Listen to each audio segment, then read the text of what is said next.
¿Qué tal, amigos? Buenas noches, bienvenidos a Noticias 13. Hoy es lunes 21 de octubre del año 2024. Vamos a las noticias. Noticia del día.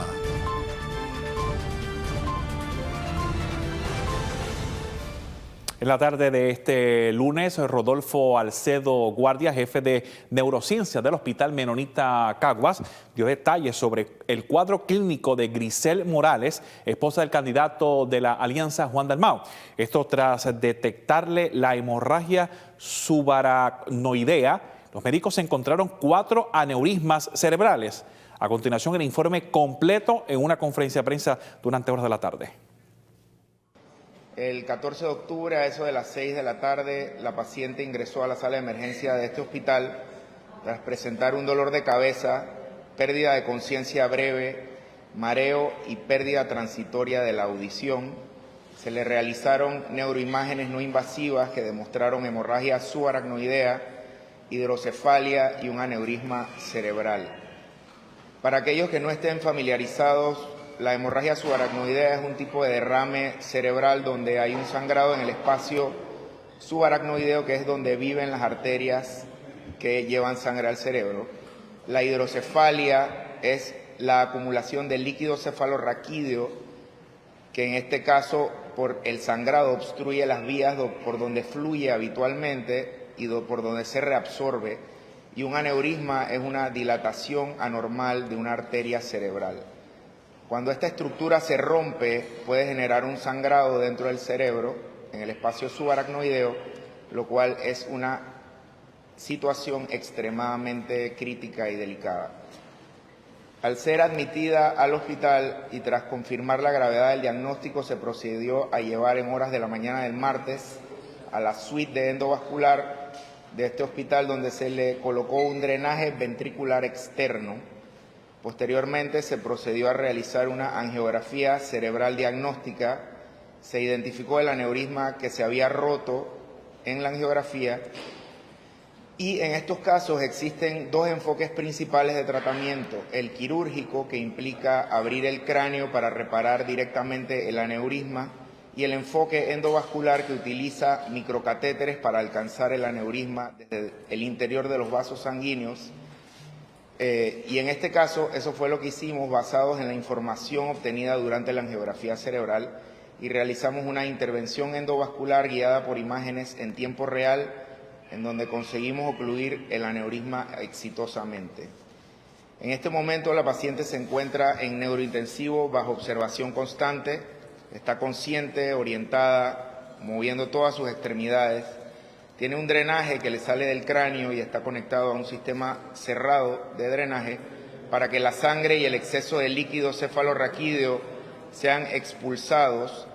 A su vez, ese drenaje se utiliza para medir la presión intracraniana. Se encuentra en el día 7 post-sangrado. Está bajo observación por posible desarrollo de vasoespasmo cerebral. Esto es una reacción de las arterias al encontrarse en contacto con la sangre fuera de su cauce y reaccionan contrayéndose como mecanismo de defensa del sangrado. Este espasmo puede producir isquemias o infartos cerebrales distales al punto en donde esto ocurre. El pico del vasoespasmo ocurre entre los días 7 y 10 post-sangrado. Como mencioné, estamos en el día 7, así que nos encontramos en ese preciso periodo actualmente. Por tal motivo, hemos limitado las visitas de la paciente a su familia inmediata. Por otro lado, estamos en proceso de evaluación si la paciente tolera la remoción del drenaje ventricular externo que se colocó. Si la paciente se torna dependiente del drenaje, ella tendrá que ser sometida a otro procedimiento para colocarle una derivación ventrículo-peritoneal. Esto es una cirugía en la que colocamos un sistema de tubos de drenaje conectados a una válvula que va desde el ventrículo del cerebro, conectada a la válvula, y luego drena el líquido en la cavidad peritoneal, en donde es reabsorbido, ya que no puede viajar por la vía habitual. Una vez esto ocurra, procederemos a tratar el aneurisma que tiene asociado al vaso principal, el cual fue intervenido hace una semana. Así que quiero agradecerles nuevamente por su atención y su comprensión. En nombre del equipo médico del Hospital Menonita de Caguas, pedimos respeto por la privacidad de la paciente y su familia durante este proceso y, como comprenderán, no puedo brindar más detalles por razones de confidencialidad, pero los dejo con el señor Calixto para cualquier pregunta. Bueno, sí, no funciona. Ok, si van a haber preguntas, tienen que ser preguntas estrictamente relacionadas al asunto médico y de lo que ha hablado el doctor Alcedo. Cualquier otra pregunta que no tenga que ver, de pronto se la vamos a atender. Vamos por orden, por favor. Gloria. Eso significa que se esté evaluando la posibilidad de que sea sometida a una segunda intervención de Correcto. Está siendo evaluada para una segunda intervención, una posible tercera, de ser necesario. Preguntas relacionadas Sí, al cuadro clínico, por favor. doctor, a manera de ejemplo, porque sé que la ley lo protege, la operación usted indicó que fue una operación exitosa. ¿A qué se expone un paciente con un tipo de operación similar? ¿A qué se expone una vez finalice todo este proceso? ¿Y cuánto sería el tiempo de recuperación que uno pudiera catalogar como una recuperación total, si es que se puede lograr?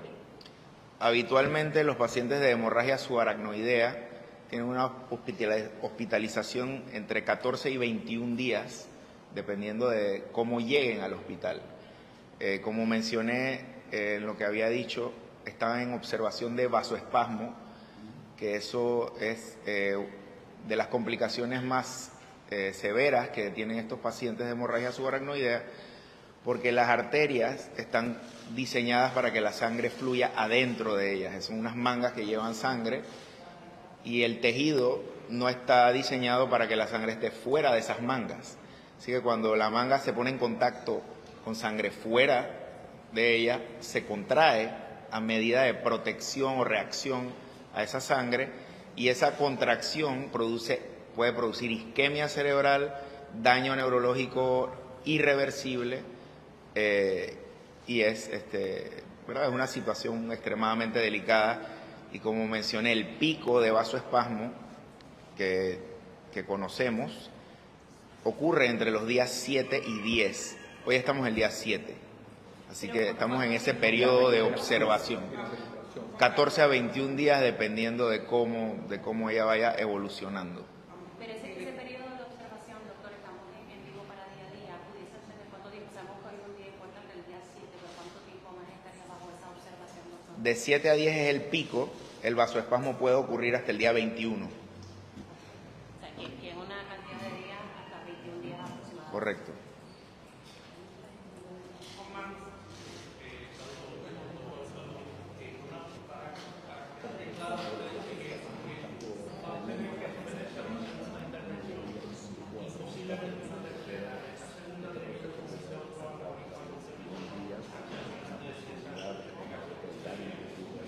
Correcto. Correcto. Correcto. Va a depender si le logro quitar el drenaje ventricular externo o no. Va a depender si ella depende de ese drenaje para vivir, ¿verdad? Si lo puedo quitar, no hay ningún problema. No necesita esa tercera intervención. Si ella requiere el drenaje porque su sistema de drenaje natural no está funcionando, se le va a hacer una cirugía que es colocar un drenaje, una derivación ventrículo-peritoneal.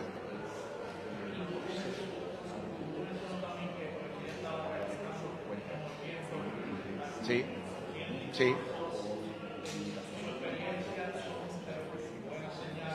Buenísimo, eso es. No tiene que ver. Desafortunadamente ella está estable, está, ¿verdad? Ha pasado estos días bastante bien, consciente.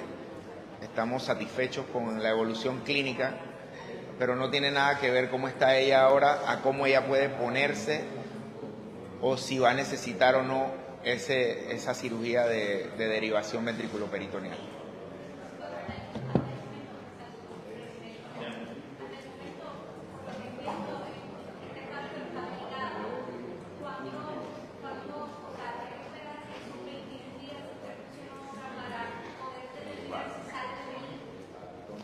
Esos son los periodos de peligro, correcto. Hasta 21 días.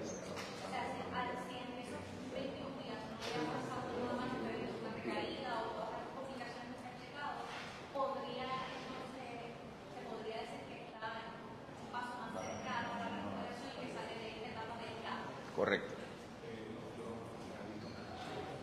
Una otra pregunta relacionada al cuadro clínico. Como ella se presenta, que está respondiendo, que está en este proceso de evaluación, también crea un mecanismo de conciencia de los ciudadanos en Puerto Rico. ¿Qué recomendaciones puede darle a las personas para que tomen conciencia de esta lamentable situación para que no pasen su hogar? El aneurisma cerebral es una condición prevalente en la población. Hay 1 de cada 50 personas tiene un aneurisma cerebral.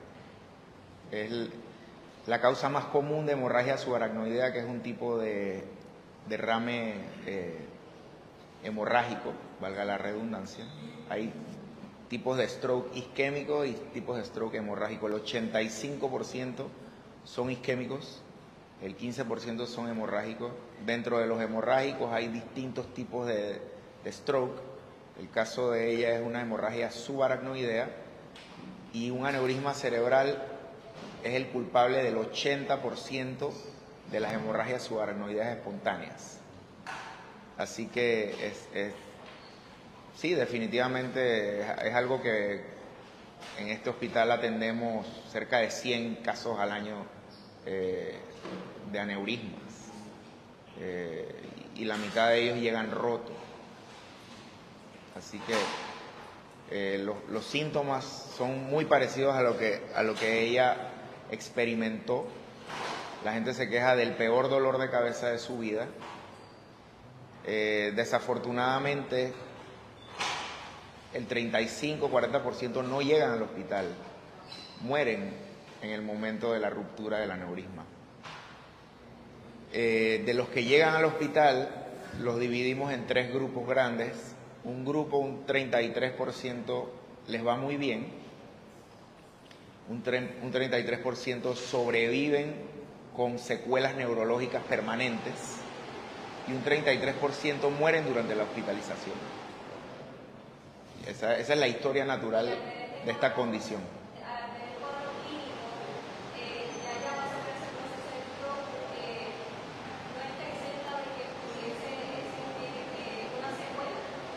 No está exenta, ella está en el periodo de observación por vasoespasmo, no lo ha desarrollado afortunadamente, pero por eso la tenemos en el neurointensivo, porque es una posibilidad, no estamos fuera de peligro y por eso la mantenemos en el neurointensivo, no es por ningún otro motivo.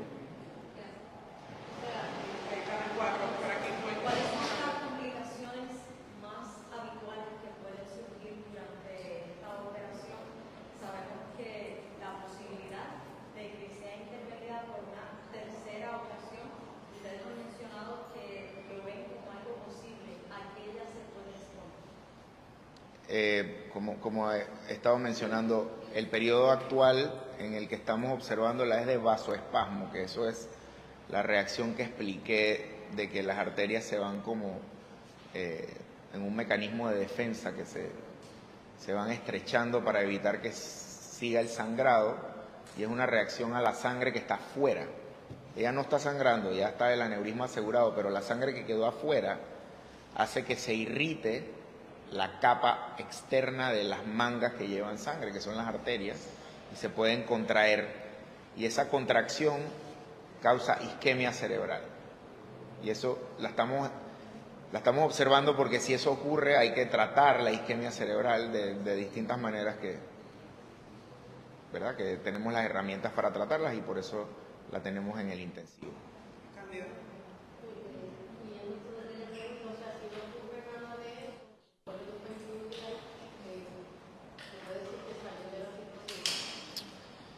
se puede decir que salió de esta situación. Si no hay más preguntas o en cuanto clico, pues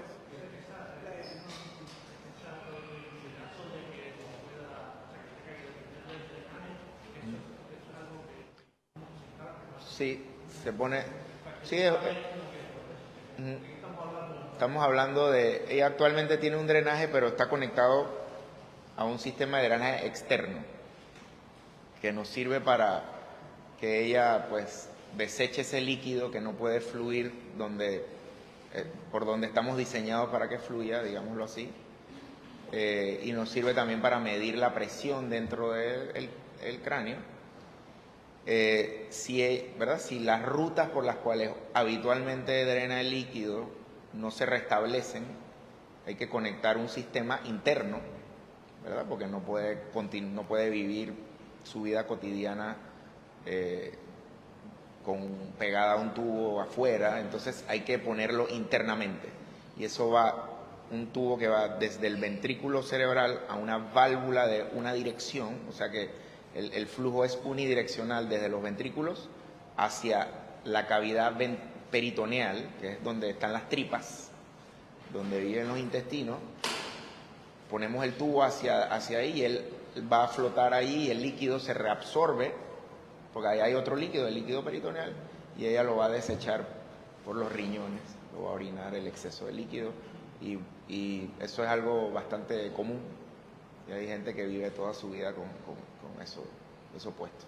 Doctor, perdón el desconocimiento, pero en el cuadro y los síntomas que presentó Grisel y como ella se ha mantenido, ¿en qué por ciento, ¿verdad?, de los ciudadanos que enfrentan esta dificultad médica ella se encuentra? ¿En ese 33? ¿En cuál por ciento? Sí, ella, pues como dije, ella está dentro del grupo afortunado que llegó vivo al hospital, llegó en buen estado neurológico y se ha mantenido de esa manera, o sea que está en el tercio, digamos que si las cosas se mantienen así, esperemos, confiemos en Dios que ella va a salir adelante.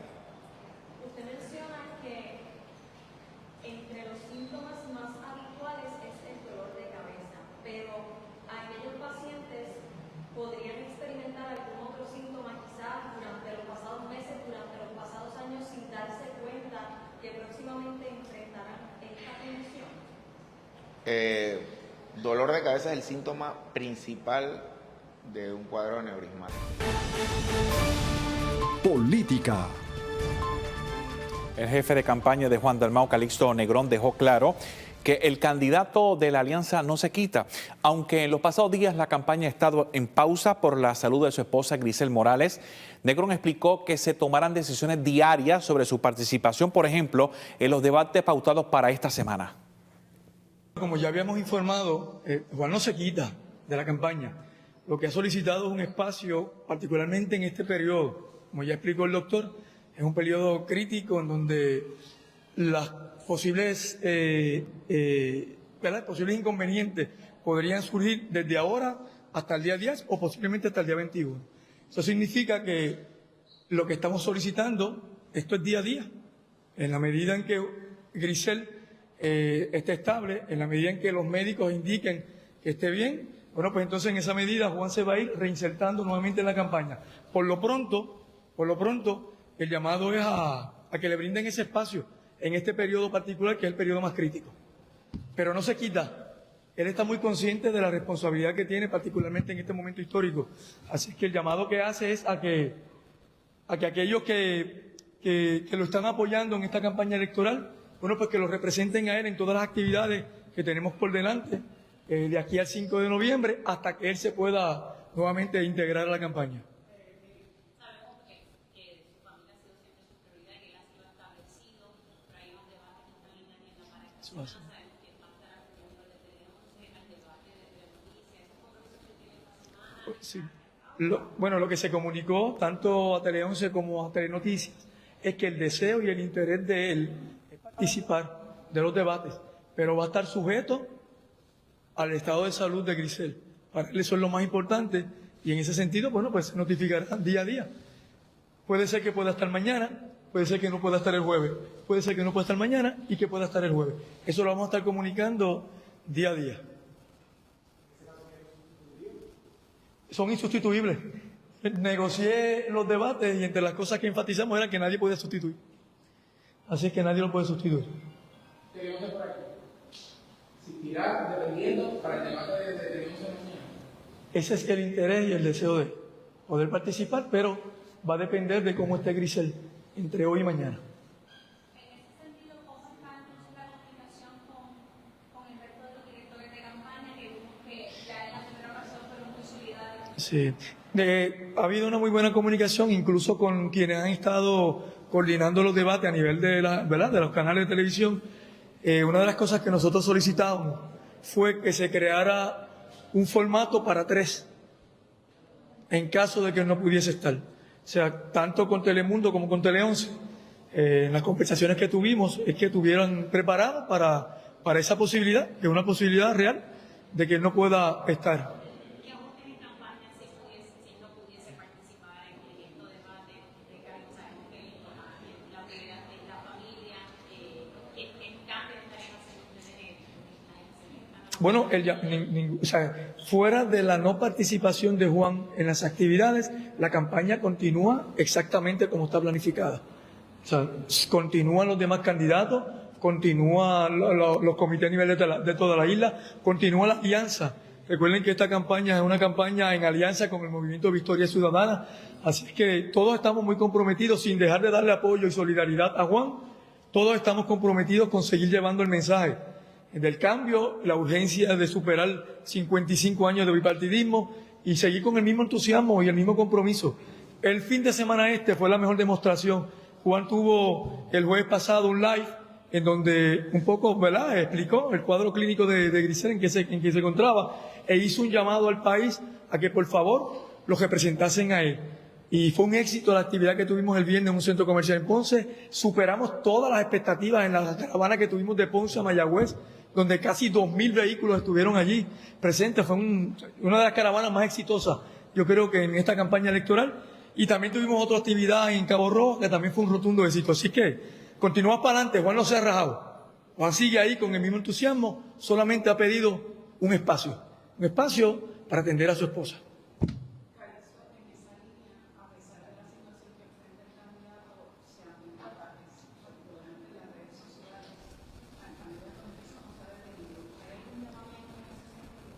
Bueno, cada quien responde a su conciencia, ¿verdad? En el caso nuestro, nosotros nunca hemos recurrido a ese tipo de campaña de ataque. Yo sé que es difícil para algunos quienes históricamente han fundamentado sus estrategias de campaña en campañas negativas. Por lo pronto, he visto que ha habido como una especie de tregua y no está tan intensa. Yo espero que, ¿verdad?, que continúe así, que cada quien comunique lo que tenga que comunicar en cuanto a lo que ofrece para solucionar los problemas del país sin tener que recurrir a ataques y falsedades y mentiras. Ese es nuestro llamado, ¿verdad? Pero cada quien responde y el país lo juzgará el día 5 de noviembre. Quizás la pregunta es anticipada, pero se prevé una hospitalización de 21 días, según indicó el médico. Después de eso, si Dios quiere, ¿verdad?, continuaría recuperándose la esposa del candidato. La pregunta es, ¿continuará la agenda del candidato reajustándose en el proceso incluso de recuperación? Bueno, de aquí a 21 días, ya creo que han pasado las elecciones y ya Juan es gobernador de Puerto Rico. Él asumirá las responsabilidades como gobernador a la misma vez que asume sus responsabilidades como esposo y jefe de familia. Eso va a ser día a día, como ya lo explicó el doctor. Es una condición que uno no puede de alguna manera anticipar ni proyectar. Eso se va viendo día a día.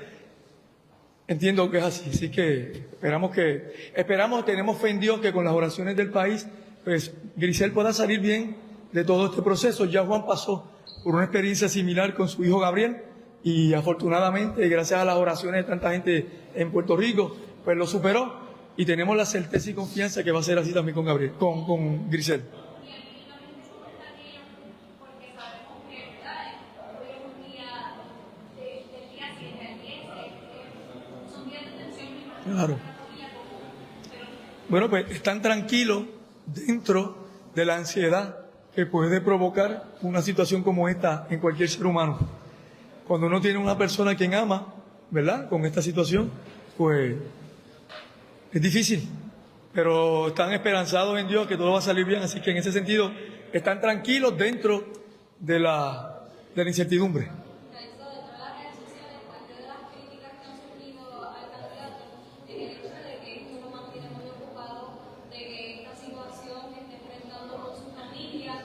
Como que lo debilita para tener una postura como algún candidato que busca ser gobernador de Puerto Rico. En ese sentido, pues, ¿cuál es la visión de la campaña y la representación de la campaña?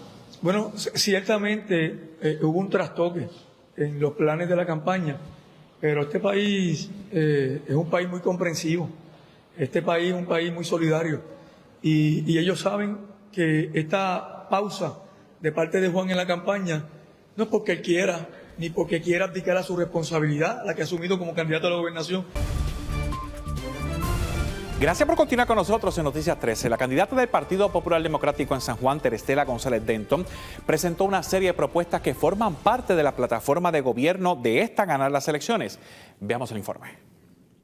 La presidenta del Partido Popular Democrático en la ciudad capital, Terestela González Denton, presentó un resumen de sus ideas y soluciones concretas de resultar electa en las elecciones de noviembre y que pondrá en vigor tan pronto juramente en enero próximo. Entre estas, indicó que es necesario una infraestructura verde en la ciudad capital. Cuando hablamos de infraestructura verde, es esos techos verdes que siempre se ha hablado, pero nadie los está llevando a cabo. Los jardines de lluvia, pavimentos permeables, almacenamiento y reutilización del agua, mejoras en el drenaje urbano, lo que está hablando Mariela, cómo nosotros integramos todo este tema con el tema de la operación de la casa de bomba, la restauración de los ecosistemas. Esto es un asunto que también nos compete.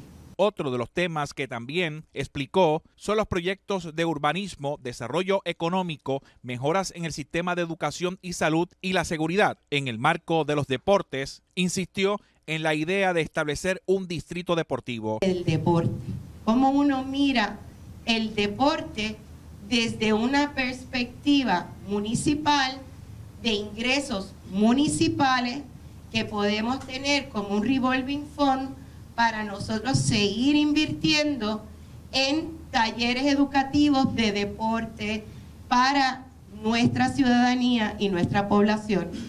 Y aquí estamos viendo la autoridad del distrito de las instalaciones deportivas, donde tienes el Parque Luis Muñoz Marín, tienes el área del Coliseíto Pedrín Zorrilla, tienes el Coliseo Roberto Clemente, el Estadio Irán Bithorn, tienes todo un complejo que apenas estás utilizando y haciendo que se promueva. Las escuelas públicas administradas por el gobierno municipal estarían trabajando de la mano a las escuelas públicas del estado e incluso con un horario extendido para proveer experiencias de enriquecimiento cultural, social y deportivo. El área de educación es donde nosotros podemos dar cátedra, integrado con las escuelas públicas, apoyando obviamente también a nuestros empleados municipales, creando programas novedosos para ayudar también en el tema de mentoría y capacitación empresarial para nuestra juventud. Yo dirigí una incubadora. Hay muchas organizaciones que ayudan en el tema empresarial. Vamos a integrarnos, vamos a trabajar juntos.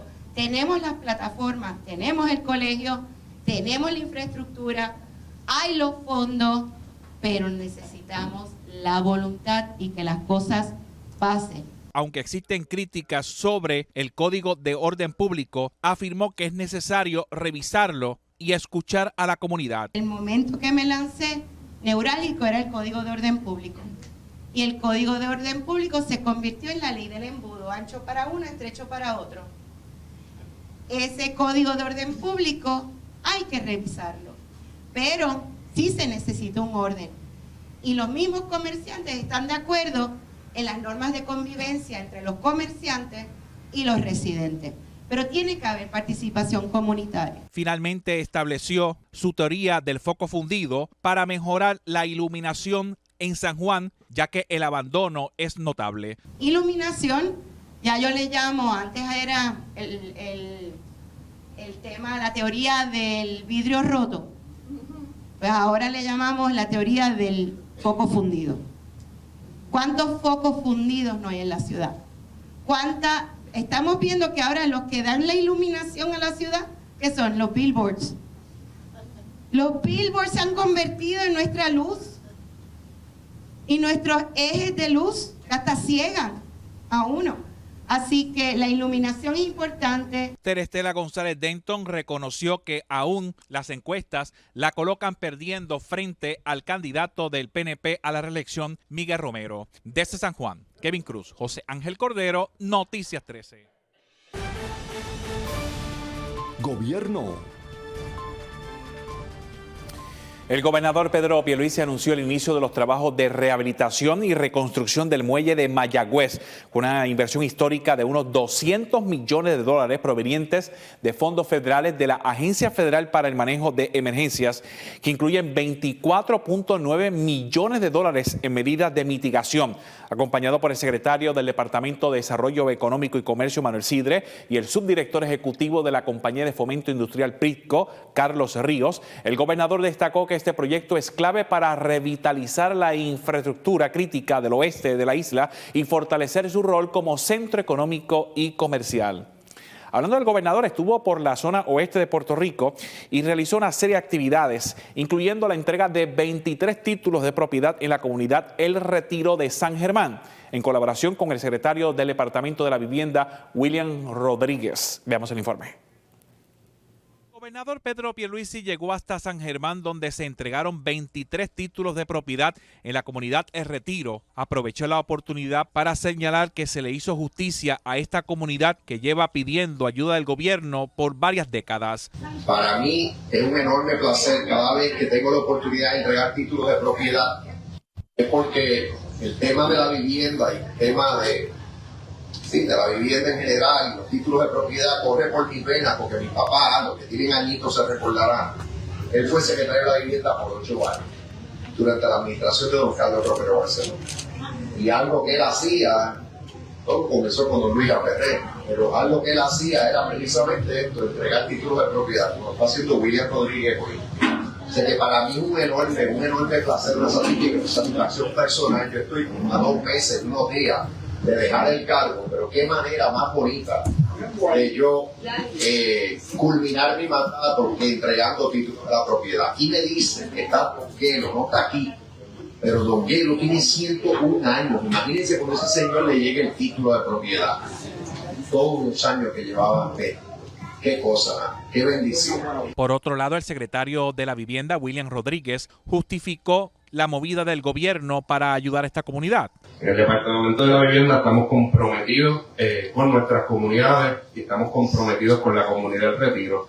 Hoy estamos entregando 23 títulos y no claudicaremos hasta entregar, ¿verdad?, cada título que tengamos en esta comunidad. Quiero agradecer a cada uno de ustedes, como bien dijo el gobernador, por llenar esos expedientes, por someter tus documentos, y estamos hoy aquí cumpliendo ese sueño de muchos de tener su casa, de tener su título de propiedad. Según explicó el alcalde Virgilio Olivera, la comunidad El Retiro ha defendido por muchos años su identidad y hoy se le cumple la promesa de la entrega de títulos. Pasaron múltiples generaciones y ya la comunidad El Retiro tiene su identidad propia. Es preciso ver cómo desde la entrada esta comunidad ya tiene esa identidad, ya tiene ese sentido de pertenencia, y es que llevan viviendo más de 100 años aquí. Por lo tanto, para mí como alcalde era sumamente importante hacerle justicia. Cuando comenzamos en la administración en el 2021, nos reunimos aquí en la comunidad e identificamos cuáles eran las necesidades mayores que tenían todos ustedes, y sin duda alguna era tener ese título, ser dueños de la tierra. Desde San Germán, José Ángel Cordero, Noticias 13. Agenda. La organización Queremos Luz rechazó la instalación de contadores eléctricos inteligentes porque considera que podría afectar económicamente a los clientes de Luma Energy y Genera PR, por lo que instaron a los consumidores a continuar con los relevos de pago. Pautado para este próximo 28 de octubre una marcha hasta la Fortaleza para repudiar el contrato entre la Autoridad de Energía Eléctrica, Luma Energy y Genera PR. La marcha está pautada para iniciar a las 3:30 de la tarde. Anunciar que estamos llevando a cabo una marcha el 28 de octubre saliendo a las 3:30 de la tarde de la Plaza Colón y llega hasta Fortaleza con reclamos básicos. El primer reclamo, que Luma y Genera, que esos contratos se reviertan en primera instancia. Segunda instancia, que se reviertan y que se comience un proceso de volver a traer el modelo de entidad pública dentro del Servicio Esencial de Energía Eléctrica. Y tercero, que nos respondan las fuerzas políticas que están hoy corriendo por nuestro voto y por nuestra confianza, sabiendo que las posiciones son diversas y desafortunadamente, tristemente y consternados decimos que solamente hay una que ha escuchado el clamor de ese pueblo. Otra de las ideas que ha establecido la organización Queremos Luz es el relevo de pago para que nadie pague sus próximas facturas. Pidiéndole al pueblo de Puerto Rico y a los consumidores residenciales y comerciales que se unan a un relevo de pago. Ese relevo de pago tiene la intención de crear la presión necesaria para revertir nuestra Autoridad de Energía Eléctrica, que sea en manos públicas pero despolitizada. Aquellos partidos que llevaron a la crisis económica a la Autoridad de Energía Eléctrica, que ahora vienen con unas propuestas de cambiar el privatizador, como lo es Jennifer y como lo es Jesús Manuel, eso ya lo vivimos en la Autoridad de Acueducto y Alcantarillado. No funciona cambiar un privatizador por otro porque estaríamos entregándole la economía del país a unas personas que vienen a lucrarse. En la conferencia de prensa frente al Capitolio se denunció la nueva práctica de Luma Energy de establecer contadores electrónicos llamados inteligentes que a su vez intentará controlar el servicio de todos los abonados. La oposición a estos contadores se mantendrá hasta que se cancelen los contratos de Luma Genera y se revierta la privatización, porque el problema de la instalación de estos contadores no es necesariamente el contador en sí, sino que esos contadores tienen unas capacidades específicas de hacer una cantidad de cosas que ponen en precariedad al pueblo de Puerto Rico si los intereses que los mueven son intereses adversos a los intereses de Puerto Rico, y de eso les vamos a hablar más tarde. Los contadores electrónicos en manos de empresas privadas inescrupulosas como las que tenemos aquí y con fines de lucro serán utilizados para menoscabar el acceso de los puertorriqueños al servicio eléctrico y perpetuar el pésimo desempeño de Luma y Genera.